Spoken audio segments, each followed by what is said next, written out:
اعوذ باللہ من الشیطان الرجیم بسم اللہ الرحمن الرحیم وما قدر اللہ حق قدره اذ قالوا ما انزل اللہ علی بشر من شیء۔ اور یہود نے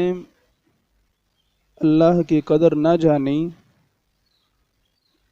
جیسا کہ چاہیے تھی۔ یہودیوں نے اللہ تعالیٰ کی قدر نہیں کی جس طرح کہ اس کی قدر کرنے کا حق تھا۔ حق کا قدری، اس کی قدر کرنے کا جس طرح حق تھا یہودیوں نے ویسی قدر نہیں کی اور اس کی معرفت سے محروم رہے، اور اپنے بندوں پر اس کی جو رحمت اور کرم ہے اس کو نہ جانا۔ اس کے شان نزول کے بارے میں فرماتے ہیں، یہود کی ایک جماعت اپنے حبر الاحبار بڑے عالم پیشوا مالک بن سیف کو لے کر سید عالم صلی اللہ تعالی علیہ وآلہ وسلم سے مجادلہ کرنے آئی، جھگڑا کرنے کے لیے۔ ایک مناظرہ ہوتا ہے، ایک مجادلہ ہے، ایک مقابرہ ہے، اور تینوں کی الگ الگ تعریف ہے کہ مناظرہ جو ہے اس کی تعریف یہ ہے، مفہوم ہے کہ دو لوگ کسی ایک چیز میں جب اختلاف کریں کہ اس کا مطلب یہ ہے، اس کی حقیقت یہ ہے، دوسرا کہے نہیں جی یہ ہے،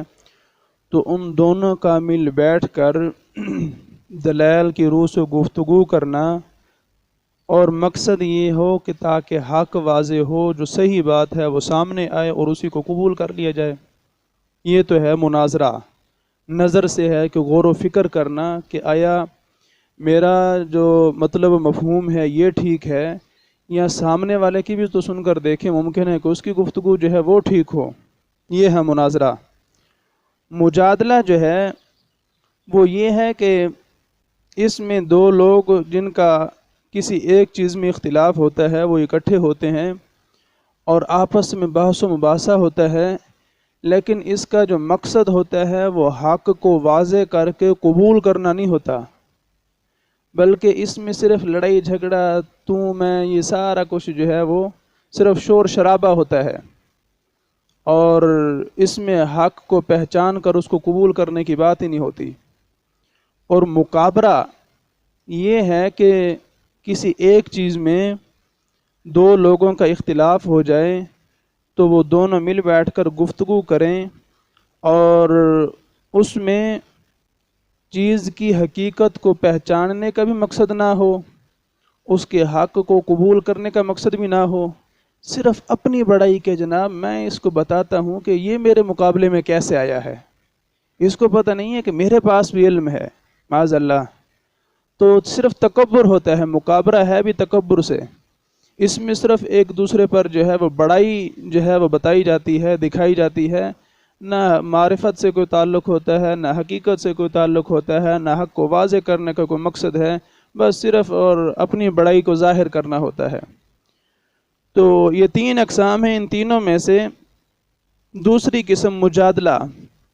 اس کا یہاں پر ذکر فرمایا۔ تو کیا مطلب کہ یہود اپنے بڑے عالم کو لے کر آئے تھے، اس غرض سے نہیں کہ وہ آ کر سید عالم صلی اللہ تعالی علیہ وسلم سے گفتگو کرے، اسلام کے بارے میں سوال و جواب کرے، اور ہمیں اسلام کی حقیقت اور معرفت نصیب ہو، سید عالم صلی اللہ تعالی علیہ وسلم کی معرفت نصیب ہو، اور ہم اسلام قبول کر لیں، حق ہم پر واضح ہو جائے، اس غرض سے نہیں، بلکہ بطور مجادلہ، صرف لڑائی جھگڑا کرنے کے لیے، شور شرابہ کرنے کے لیے، اور بعد میں ہم کہیں گے جناب ہمارا بڑا عالم آیا تھا اور جناب سارے جناب کوئی بھی جواب نہیں دے سکا، تو اس غرض سے وہ آئے۔ تو جب وہ آیا حضور سید عالم صلی اللہ تعالی علیہ وسلم کے پاس، تو آپ نے اس سے فرمایا، میں تجھے اس پروردگار کی قسم دیتا ہوں جس نے حضرت موسیٰ علیہ السلام پر تورات نازل فرمائی، کیا تورات میں تو نے یہ دیکھا ہے، ان اللہ یبغض الحبر السمین، یعنی اللہ کو موٹا عالم مبغوض ہے، ناپسندیدہ ہے اور غضب شدہ ہے۔ کہنے لگا ہاں یہ تورات میں ہے۔ حضور نے فرمایا تو وہ موٹا عالم تو ہی ہے، وہ موٹا عالم تو ہی ہے جس کا تمہاری کتاب میں ذکر کیا گیا ہے۔ وہ تو آئے تھے جناب اسلام کا مذاق اڑانے کہ جائیں گے حضور سے گفتگو کریں گے، پھر بعد میں ڈینگے ماریں گے جناب حضور سے گفتگو ہوئی کوئی بھی جواب نہیں آیا، یوں ہوا یہاں ہوا، تو لڑائی جھگڑا کریں گے، شور شرابہ کر کے واپس آ جائیں گے۔ لیکن پھر آگے بھی تو اللہ کے پڑھائے ہوئے بیٹھے تھے، اللہ تعالیٰ نے جنہیں پڑھایا ہو تو آتے ہی 2 حرفی بات کی اور ساری اس کی جناب اکڑ ختم کر دی۔ جب آپ نے یہ فرمایا اور اس پر وہ بہت غضبناک ہو کر کہنے لگا اللہ نے کسی آدمی پر کچھ نہیں اتارا، کہ آپ نے جو مجھے قسم دی ہے نا کہ میں تمہیں اللہ کی قسم دیتا ہوں جس نے حضرت موسیٰ علیہ السلام پر تورات نازل فرمائی، یہ قسم دے کر مجھ سے یہ بات پوچھی کہ کیا تمہاری کتاب میں یہ چیز ہے، تو میں نے کہہ دیا ہے، تو اب آپ نے وہی میرے بارے میں کہہ دیا ہے کہ اس سے مراد تو ہی ہے۔ تو اس سے وہ غضبناک ہو کر اس نے کہا اللہ نے کسی پر کچھ بھی نازل نہیں کیا۔ تو جب اس نے یہ کہا تو اس پر یہ آیت کریمہ نازل ہوئی، اس میں فرمایا گیا کہ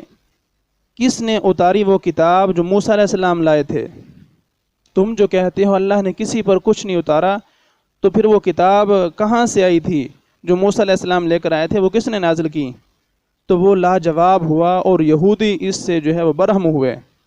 اور اس کو جھڑکنے لگے کہ تو اتنا بڑا عالم ہے اور یہاں آ کر کیا خش مار رہا ہے، بے وقوف تو نہیں ہو گیا؟ اپنی ہی کتاب کا انکار کر رہا ہے، جس مذہب کا تو ماننے والا ہے اسی مذہب کی کتاب کا بھی تو انکار کر رہا ہے، تو کہاں کا عالم ہے؟ تو آیا تھا ہماری عزت کے لیے، اسلام کو خراب کرنے کے لیے، لیکن یہاں آ کر ایسا بے وقوف ہو گیا ہے تو اپنے سارے مذہب کو بھی خراب کر رہا ہے اور اسلام کے بارے میں تو کچھ کر بھی نہیں سکا۔ وہ اس سے جو ہے وہ ناراض ہوئے اور جو اس کو جھڑکنے لگے اور اس کو ہیبر کے عہدہ سے معزول کر دیا کہ تو ہمارا بڑا عالم نہیں ہے، تیری وجہ سے ہمارا مذہب جو ہے وہ بدنام ہو گیا تھا، ہم تو آئے تھے حضور سے گفتگو کرنے کے لیے اور شور شرابہ کرنے کے لیے، اور تو نے تو ہماری ساری محنت پر ہی پانی پھیر دیا ہے۔ تو اس لیے اللہ رب العزت نے فرمایا کہ یہودیوں نے اللہ کی قدر نہیں کی جس طرح قدر کرنی چاہیے تھی، کہ اللہ رب العزت نے کتابیں نازل فرمائی ہیں، رسول بھیجے ہیں، سید عالم صلی اللہ تعالی تبارک وسلم کو مبعوث فرمایا ہے، قرآن نازل کیا ہے، چاہیے تو یہ تھا کہ یہ حضور کی معرفت حاصل کرتے، قرآن کو سمجھتے، اس پر عمل کرتے، اسلام قبول کرتے۔ وہ یہ نئی چیز تو نہیں تھی، پچھلی کتابوں میں سارا بتا دیا گیا تھا کہ آخری نبی آئیں گے، آخری کتاب نازل ہوگی، وہ شریعت آئے گی، وہ ناسخ ہوگی، پچھلی ساری شریعتیں جو ہیں وہ اس سے منسوخ ہو جائیں گی، یہ ساری چیزیں معلوم ہیں تمہیں۔ اور حضور کے بارے میں تو واضح انداز میں تمہیں کہہ دیا گیا ہے کہ تم حضور کو اتنا پہچانتے ہو جس طرح تم اپنے بیٹوں کی معرفت حاصل ہے تمہیں، اسی طرح حضور کو بھی پہچانتے ہو۔ اتنے واضح انداز میں پہچاننے کے باوجود پھر بھی تم نے حضور کی قدر نہیں کی، تو جس نے حضور کی قدر نہیں کی اس نے اللہ کی قدر نہیں کی، کیونکہ حضور بھی تو اللہ تعالیٰ کے بھیجے ہوئے ہیں۔ جس نے حضور کی قدر کی ہے اس نے اللہ کی قدر کی ہے، جس نے حضور کی قدر نہیں کی اس نے اللہ کی قدر نہیں کی۔ تو فرمایا کہ یہودیوں نے اللہ کی قدر نہیں کی جس طرح کرنے کا حق تھا۔ اذ قالوا ما انزل اللہ علی بشر من شیء، جب بولے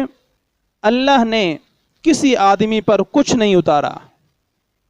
انہوں نے کہا کہ اللہ نے کسی آدمی پر کچھ بھی نہیں اتارا۔ قل، حبیب آپ انہیں جواب دیں،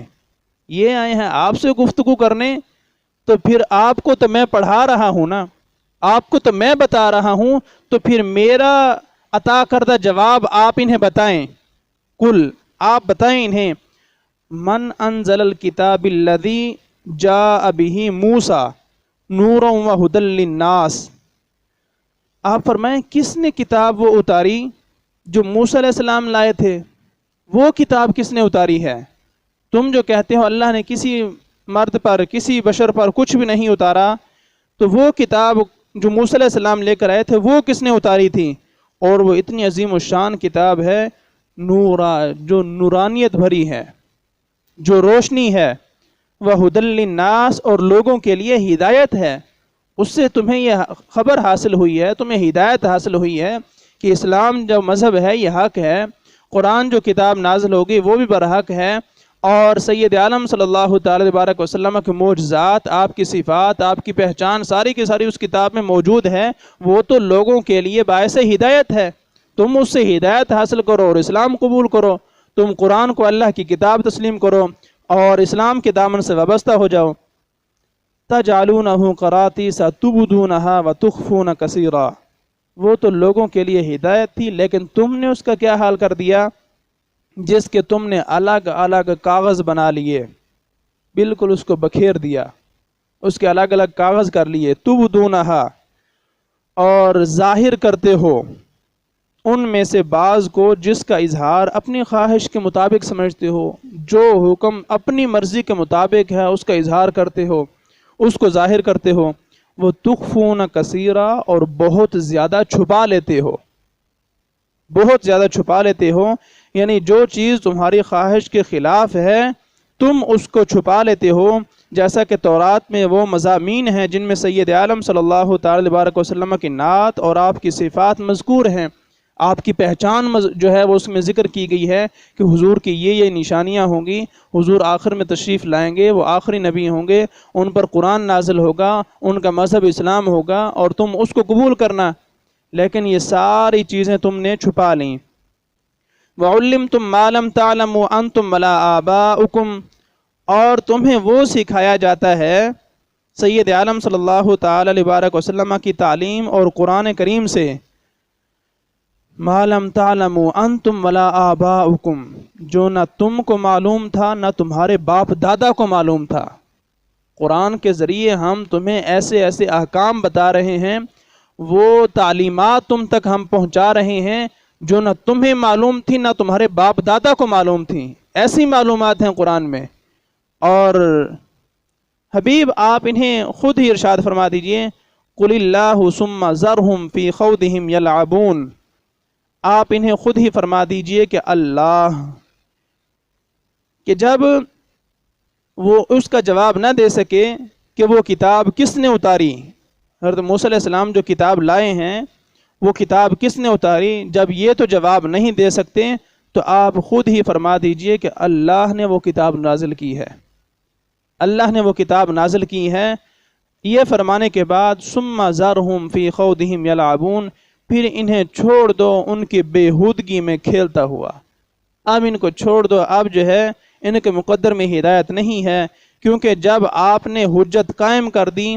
اور پند و نصیحت نہایت کو پہنچ گئی، انتہا درجے کی آپ نے جو ہے انہیں نصیحت کر دی ہے اور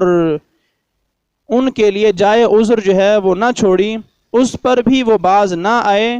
تو انہیں ان کی بےہودگی میں چھوڑ دیجیے۔ یہ کفار کے حق میں وعید اور تہدید ہے، اور یہی حکم ہے۔ انبیاء کی ذمہ داری جو ہے وہ صرف اور صرف پہنچا دینا ہے پیغام، بس حجت قائم کر دیں اور واضح کر دیں کہ یہ حکم ہے، اور انبیاء کے وارثوں کی بھی یہی ذمہ داری ہے۔ بالکل کسی کے پیچھے پڑ جانا اور یہ سوچنا کہ میں جناب عمل کروا کے ہٹوں گا، یہ ذمہ داری ہی نہیں ہے، یہ نہ انبیاء کی ذمہ داری ہے نہ انبیاء کے وارثوں کی ذمہ داری ہے۔ صرف حجت قائم کرنا، بتا دینا، واضح انداز میں سمجھا دینا اور بالکل صاف ظاہر کر دینا، یہ ذمہ داری ہے، پیغام پہنچا دینا، اور عمل کروانا ذمہ داری نہیں ہے۔ اسی وجہ سے حضور کو بھی ارشاد فرمایا گیا کہ آپ نے جو سمجھانا تھا سمجھا لیا، تبلیغ فرما دی ہے ان کو، لیکن ثم ذرہم، اب ان کو چھوڑ دیں، اب ان کو چھوڑ دیں۔ نصیحت اور تبلیغ کا بھی ایک وقت ہے، اگر وہ قبول کرنا ہوتا تو انہوں نے کر لیتے، لیکن اب مزید جو ہے ان پر آپ وقت ضائع نہ کریں، انہوں نے نصیحت قبول ہی نہیں کرنی، یہ تو سمجھنے کے لیے آئے ہی نہیں ہیں، یہ تو مجادلہ کے طور پر آئے ہیں، یہ مناظرہ کے طور پر تو نہیں آئے، یہ تو حق کو واضح کرنے کے لیے، اس کو ماننے کے لیے تو نہیں آئے،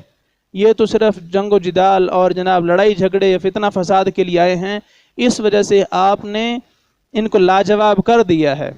اب ان کے پاس کوئی جواب نہیں ہے، اب آپ انہیں چھوڑ دیں۔ اسلام جو ہے ان پر واضح ہو چکا ہے، قرآن جو ہے وہ ان پر واضح ہو چکا ہے، قرآن کے بارے میں بتا دیا گیا نا کہ ہم قرآن کے ذریعے تمہیں ایسی ایسی باتیں بتاتے ہیں جو نہ تمہیں معلوم تھی نہ تمہارے باپ دادا کو معلوم تھی۔ یہ کوئی چھوٹا جملہ تو نہیں ہے، لیکن اس کے باوجود پھر بھی یہ قرآن کو نہیں مانتے اور آپ کی نبوت کو تسلیم نہیں کرتے تو آپ انہیں چھوڑ دیجئے۔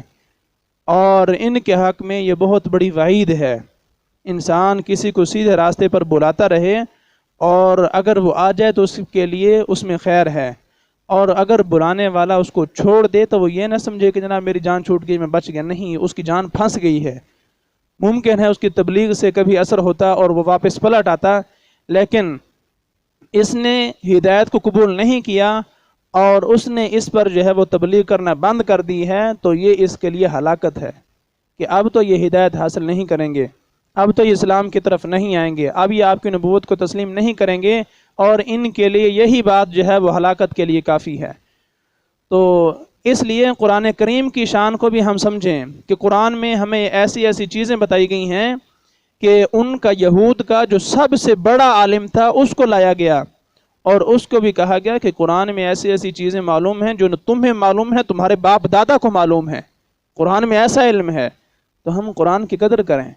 قرآن کے علم سے مستفید ہوں، ہم قرآن کو سمجھیں تو صحیح کہ اللہ نے قرآن میں کیسے کیسے علم کے دریا جو ہیں وہ بہا رکھے ہیں اور کتنے عظیم موتی جو ہیں وہ اس میں پروئے ہوئے ہیں، لیکن ہم کاش کہ اس کو سمجھیں اور اس کی قدر کریں اور اس کے مطابق ہم عمل کریں۔ اللہ رب العزت کی بارگاہ میں دعا ہے کہ اللہ تبارک و تعالی مجھے بھی آپ کو بھی اسلام کو سمجھ کر اس کے مطابق عمل کی توفیق عطا فرمائے اور اس کے صدقے ہماری مغفرت